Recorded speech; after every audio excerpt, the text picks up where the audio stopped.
My name is Joe and I matched with a girl on Tinder. Her name was Angela and she lived in a different city. She was stunning, with gorgeous eyes and a smile that lit up her entire face.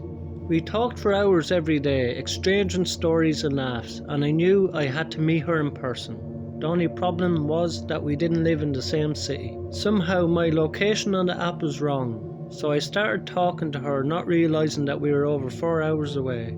I was planning to visit her for the weekend, and I ended up having to find an Airbnb in her city. I wanted to stay at her place, but she was nervous about having a stranger in her home, so I figured an Airbnb would be a good compromise. I respected that anyway, and I was happy to get a room somewhere. The place I found was not the nicest to say the least. I picked the cheapest one I could find. I guess that's what I get. It was a house that had been divided into rooms, with 4 rooms upstairs and 2 in the basement. The basement was what I would describe as semi-finished. The floors were bare concrete and the ceiling with exposed pipes and vents. There was plaster on the walls and the 2 bedrooms had a decent paint job. My room was in the basement, and the first thing I noticed when I went down there was that there was no locks on the bedroom doors. I figured it was a safety issue, maybe for the fire code. It made me feel uneasy though. The house was full when I arrived, with a group of German guys staying in the rooms upstairs. I talked to one of them when I first arrived, but I didn't see them much after that. I could hear them laughing and talking late into the night, though the other person who was staying in the basement was a man, according to the German guys. I had never seen him before though, but I could hear him moving around and using the bathroom a few times. I tried not to let the strange atmosphere of the place get to me, and instead focused on the excitement of meeting my online crush.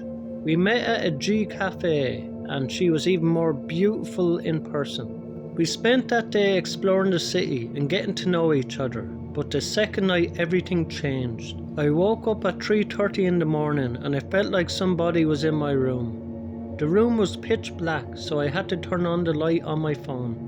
That's when I saw a man standing in the doorway, pointing his phone at me. He was taking pictures of me, or maybe a video.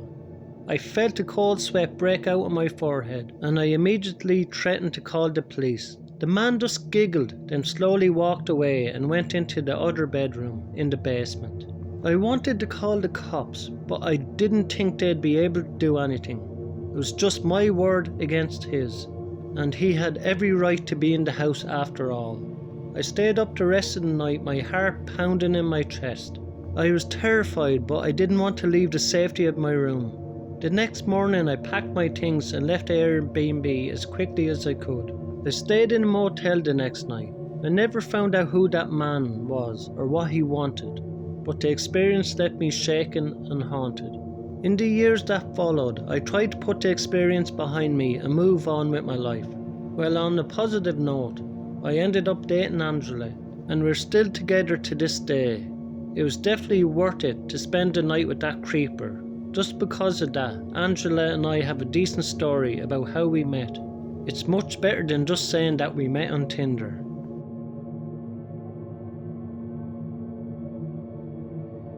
I'm a 45-year-old guy, and this happened about 5 years ago. I was living the quiet life in a small town in Maine. My house was my pride and joy, a 2-story colonial with a wraparound porch and white picket fence. I had been living there for a few years at the time, and I loved the place and the solitude. When I first bought the house, it was a little more than I could afford. My plan from the beginning was to rent out a room or 2 on Airbnb. Shortly after, I moved in and set up my profile and started renting out one of the bedrooms. I had many guests for the first year, and they were all good experiences. For the most part, very few problems. That was until one person. He was a young man named Jack. He seemed nice enough at first, so I welcomed him into my house. Everything was fine for a while. Jack was quiet and kept to himself. It was like free money. One day, I went into Jack's room to do some cleaning, and that's when I noticed that there was something on the wall. It looked like a little black dot. I inspected it closer and found that it was a very tiny pinhole camera. It had been installed in the corner near the ceiling. I was shocked. How could he have done that without me knowing? And what was he doing with all the footage that he was capturing? It was his room, but he had no right to drill a hole into my wall, not to mention how creepy it seemed. I confronted Jack about the camera, and he had the audacity to say that he installed it for his own protection. He said that he's worried about my strange behaviour, that he needed to keep an eye on me. I was incensed. How could he even suggest such a thing? I told him to pack his bags and get out of my house immediately. Over the next few days I felt like I was being watched. I felt like my privacy had been violated, and I was afraid Jack might have been recording more than I found. I searched the entire house but found nothing. Over time, the feeling of paranoia subsided, and I moved on with my life, and even continued to rent out the room for a few more years. Eventually I stopped doing Airbnb, not because of any horrible experience, but simply because I didn't need the money anymore. A few years went by and I had long since put the whole ordeal behind me. But then one day I received an email from a strange address. Normally I just delete things like that, but this one had a subject line that caught my attention. It said spy cam footage, thought you might want to see. I opened the email and all it had was a download link. I straight away remembered Jack and the creepy experience from back then. I didn't want to click on it, but I couldn't help myself. I downloaded the MP4 file and watched in horror as the footage from the camera played out before me. I saw myself walking around the house, walking in the front door, and even fast asleep in the middle of the night. It was a compilation of what seemed like an average day in my life. I could tell that was from a few years ago. I'm bald now, and I had hair back then in that video. It seemed obvious that it was Jack. My paranoia kicked in again, and I started searching my house for secret cameras. I used the video to track down where the camera must have been. Eventually I found a small hole in my bedroom that seemed to have been filled. That must have been where the camera had been. Jack must have taken them with him when he left. I still can't explain his motives and why he waited all these years to show it to me now. He must have wanted just to play a sick joke.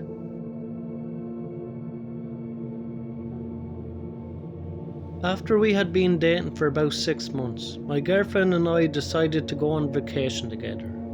We live in California, so there are many great places to choose from. Neither of us were making a ton of money at the time, and things can get expensive quickly out here. That's why we were checking Airbnb for a good deal. Eventually we settled on the place outside Reno, Nevada, and it looked like a fantastic deal. It was a small house, but still more than enough space for the two of us. The location was also pretty good, since it was a short drive from Lake Tahoe, and some other nice spots. The hotels around there can get really expensive, so it seemed like a really good find. It was about a 5-hour drive from us, and we left at around 11 AM on a Friday morning. We finally got there in the late afternoon. The house itself looked okay, just like the pictures we had seen online, but the neighbourhood was a different story. It looked pretty rough, and the houses nearby were either falling apart or looked like nobody had lived in them for years. As we drove in, we saw at least 3 houses were boarded up, and one with a rusty old truck in the driveway. It was starting to make sense why the place was so cheap. I parked my car in the driveway of our house because there was no garage. When we got to our house, it was pretty nice, especially on the inside. Everything was cleaned and looked brand new, like a modern condo or something. After we were settled in, we decided to go for a walk, because it was a long drive and we needed to move our legs. It was just before dusk, and there was still some light from the sun. The vibe of the street was eerie, and we didn't see many other people. Looking at some of the other houses, I became convinced that most of them could not be occupied. We passed one house with boarded up windows and saw some city notice pin in the front door. Right as we were passing, a guy stepped out from the side of the house and just stared at us. He was about 45 to 50 years old, wearing a dirty blue t-shirt and ripped jeans. We didn't stop. We just picked up our pace and made sure that we didn't walk back the way. It looked like he was coming towards us for a while, but when I looked back again, he wasn't following us. Later that night, at around 12 o'clock, we were back at the house, finishing a movie in the living room. There was a window at the front of the house, which is where the living room was. We had the curtains closed. We were about to go up to bed. My girlfriend went to the bathroom. While I was waiting, I went over to the window and peeked through the curtains. I spotted a group of 4 guys standing on the sidewalk, right in front of our place. One of them was the man with the blue shirt that we saw before. They seemed to be talking quietly, but then one of them looked straight towards our window and pointed. I was scared, so I called the Airbnb host to see if there had been any problems in the neighbourhood. The host actually answered the phone and said that he was new to owning the house and didn't really know any of the neighbours. However, he suggested calling the cops if we felt scared. I didn't want to make a big deal of it, so we just tried to sleep it off.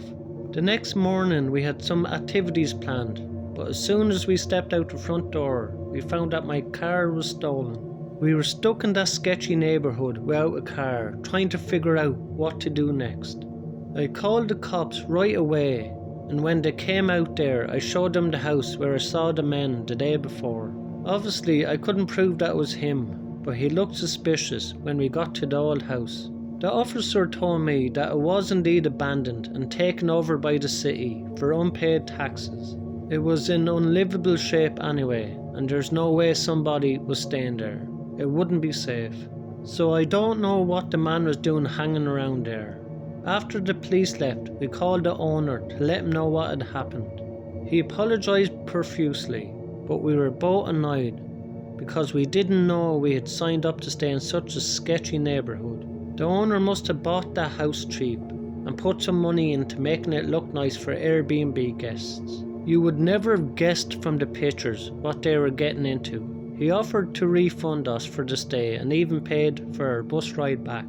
It was probably a gesture to avoid a negative review. Even still, I felt it was my duty to leave an honest review about my experience. It wouldn't have been fair to other guests if I didn't. I never found out what happened to my car, but I've been told that stolen cars like that are rarely recovered in most cases. They're chopped up within hours of the theft, so it's probably not worth hoping that I'll get it back. It was a whole year before I was able to save up enough money to get a new car, because I wasn't making much back then. It was a huge setback for us, and it could have been avoided with a quick search on Google Maps. But we didn't do that, and we paid a hefty price. Thanks a million to everyone who likes, subscribe and comment on my videos. I really appreciate it. If you enjoy these 3 stories, you'll enjoy the next 3 stories in the box above. Thank you.